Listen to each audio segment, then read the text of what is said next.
You have tried the creams, the sitz baths, fiber supplements, maybe even surgery. And yet, it comes back. The pain, the bleeding, the fear. What if the missing piece isn't a new medication, but an old framework? A 3,000-year-old system that doesn't just treat hemorrhoids, it explains them. See, some things modern medicine explains brilliantly, but others not so much. Why do they keep coming back? Why does nothing seem to fully work? Why does no one talks about the daily patterns, the subtle imbalances, the emotional tension you hold deep in your gut? That's where Ayurveda steps in.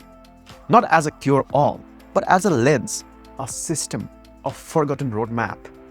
In this video, I am giving you the Ayurvedic Playbook for hemorrhoids, the one Western medicine never taught us, and we will share with you 11 rules that Western medicine ignores. But your gut might be begging you to hear. Let's begin.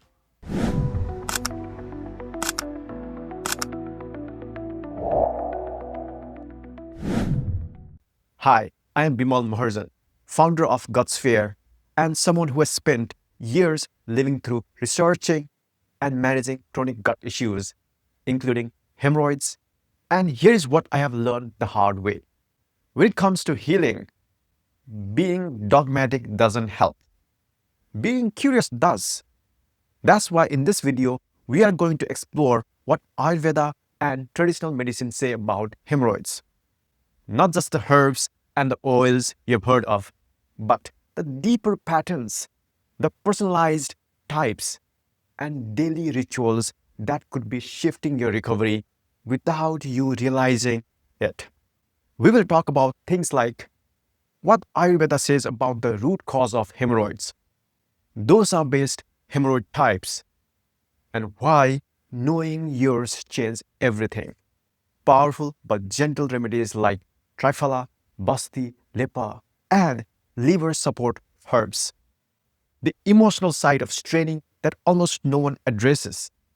And for those skeptical of Ayurveda, you're exactly who this is for. Because we are not here to romanticize tradition.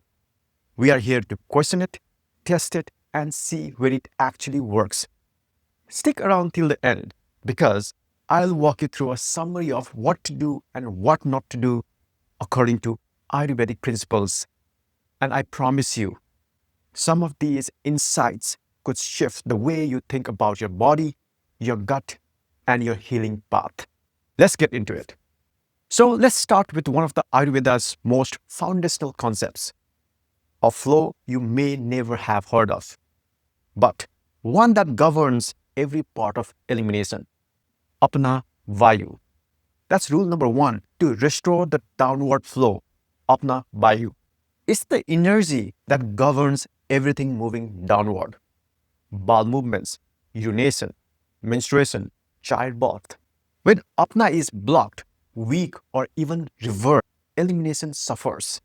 You strain, you tense, pressure builds in the pelvic floor. Sound familiar? Modern science call it hemorrhoids. Ayurveda saw it as a disturbed flow. So the goal wasn't just to reduce swelling, it was to restore that flow through food, breath, oils, movement. But concepts alone doesn't heal. You need tools. And one of the most gentle yet powerful tools Ayurveda gives us is something called Triphalaphala. So here's rule number 2. Choose gentle remedies. Triphalaphala, not Snehana. Triphalaphala is not a laxative. It's a tonic. 3 fruits, Amalaki, Haritaki, and Vivitaki. It's not like Snehana or harsh laxatives. It doesn't force your body to go. It teaches your body how to regulate again. Triphalaphala gently supports bowel regularity, reduces oxidative stress, and nourishes your gut lining. I take it at bedtime with warm water. It supports Apana Vayu overnight. But here is the thing, it's not for everyone.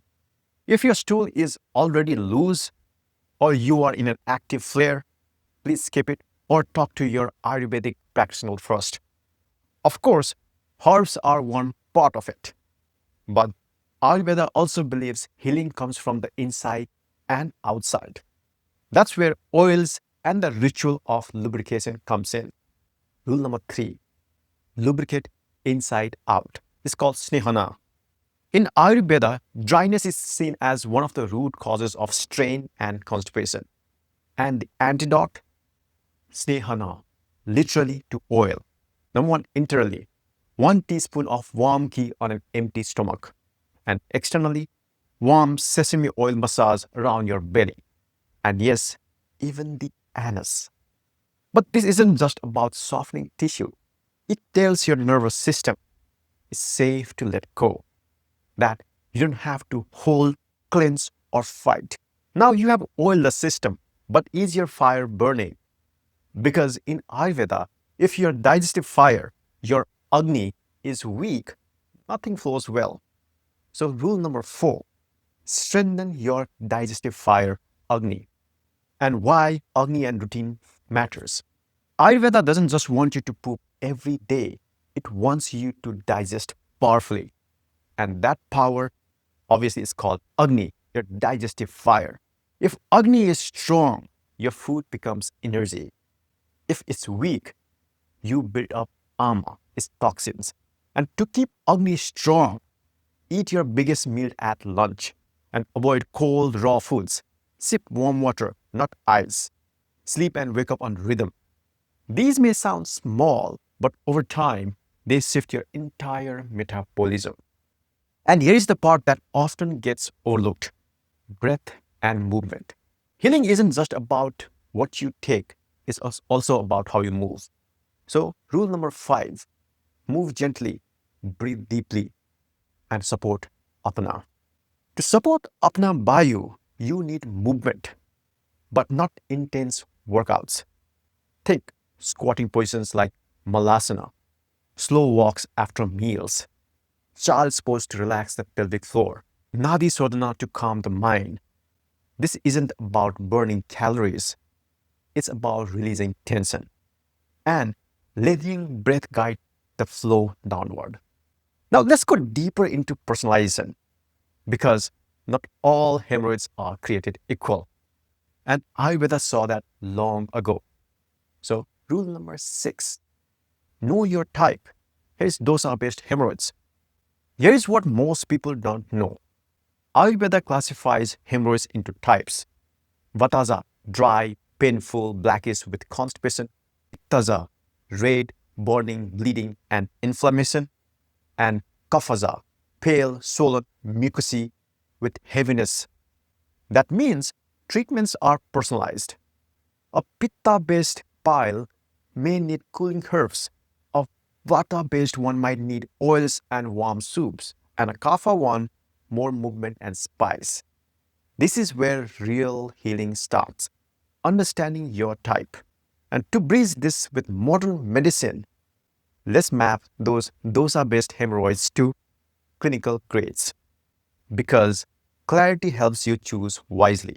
So, rule number 7, match Ayurvedic types with medical grades and understanding the grades of hemorrhoids and where Ayurveda fits. Before we go further, let's get clear on how modern medicine grades internal hemorrhoids, because this matters.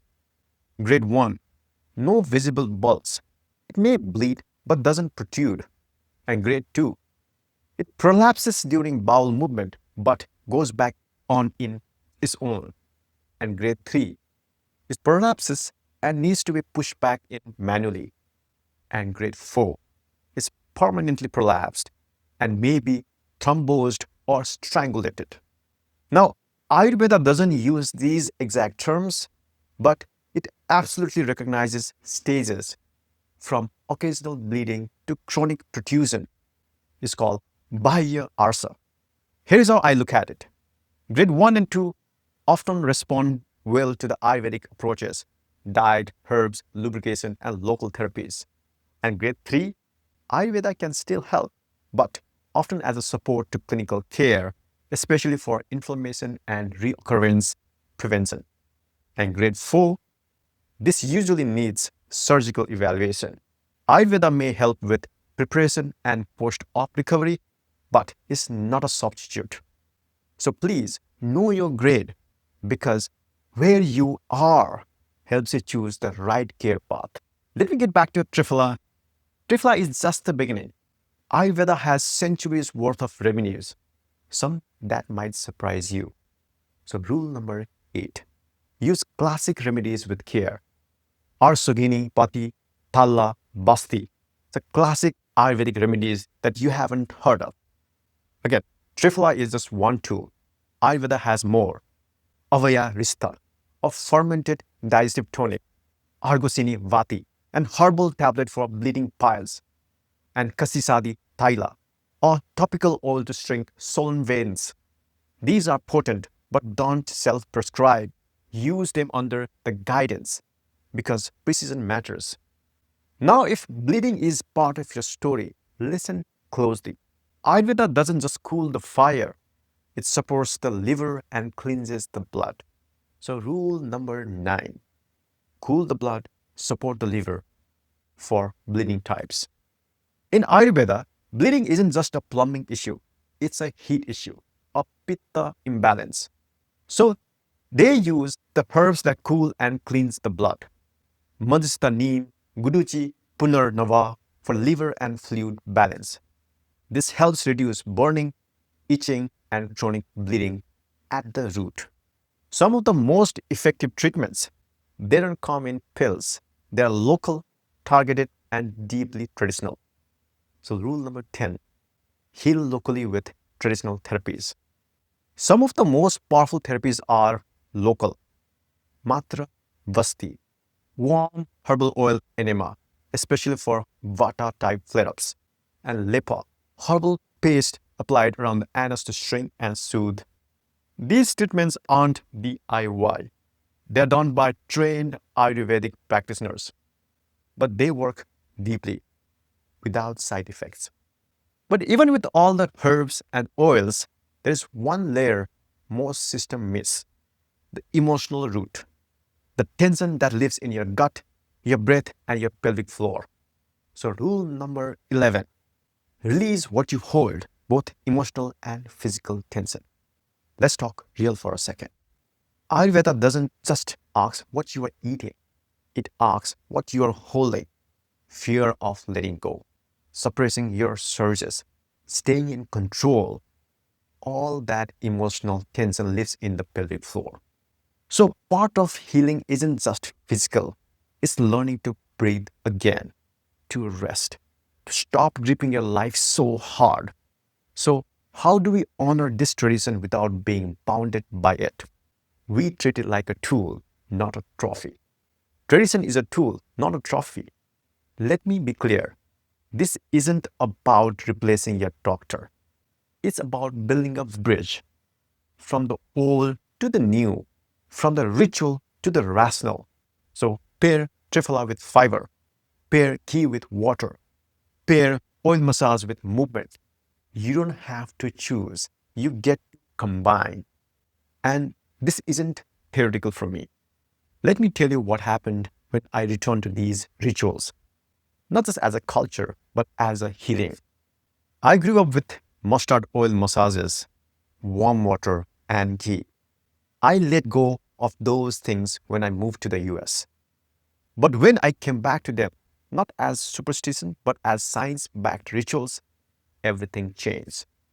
This wasn't just about healing my gut. It was about reclaiming my part of my identity. If you come from tradition, any tradition, do not let it go. Let it grow with you. All right, you've heard the philosophy, the practices, the remedies. Now let's bring it all together. Here is your Ayurvedic cheat sheet: what to do and what to avoid. Let's start with do. Support Apana Vayu with squatting, deep breathing, gentle movement, and daily rhythm. Strengthen Agni with warm, cooked, and easily digestible meals eaten at a consistent times. Lubricate the gut with warm ghee or sesame oil, especially for dryness or vata imbalance, but avoid during inflammation or high pitta. Use Triphala as a gentle tonic, but avoid during flares, loose stools, or pregnancy, and adjust to your constitution. 5. Match your treatment type to your dosa type, Vata, Pitta, and Kapha, for targeted healing use. 6. Use blood cooling herbs and liver support like Madhista and Punarnava if there is bleeding or burning. 7. Respect rest, breath, and emotional letting go. Healing is as much mental as it is physical. And 8. Seek individualized guidance from a trained Ayurvedic practitioner, especially for chronic or complex cases. And let's move on to don't. Don't self-prescribe complex Ayurvedic formula. Example, Arsogini, Vati, Vasti, or medicated oils without assessment. Number 2, don't use ghee if you have gallbladder diseases, fatty liver, or are in a state of Manda Agni, which is weak digestion. 3, don't ignore emotional holding, pelvic tension, or patterns of control. They often drive relapse. And 4, don't treat Ayurveda like a quick fix. It's a slow, intelligent, and systemic recalibration. And 5, don't assume what works for someone else will work for you. Ayurveda is precise, personal, and context dependent. Now, I know this can feel like a lot. That's why we built the Gutsphere app to help you track what's working, follow your routines, and personalize your healing journey using tools rooted in both modern science and traditional systems like Ayurveda. It brings together the best of both worlds. Obviously, modern medicine clarity and Eastern traditional depth. It's free to download, and you'll find the habit trackers, food logs, and evidence-based tips tailored to your symptoms, constitution, and goals. We designed it for people like us, figuring it out one day at a time with compassion and curiosity. You don't have to do everything, but doing something with intention can start the shift. In the next episode, we are going deeper. What actually causes hemorrhoids? We will cover pressure, inflammation, circulation, posture, and how it all connects. And then, we'll roll right into yoga for hemorrhoids and pelvic floor relief. Subscribe, comment with your favorite ritual from childhood, and let's keep healing together.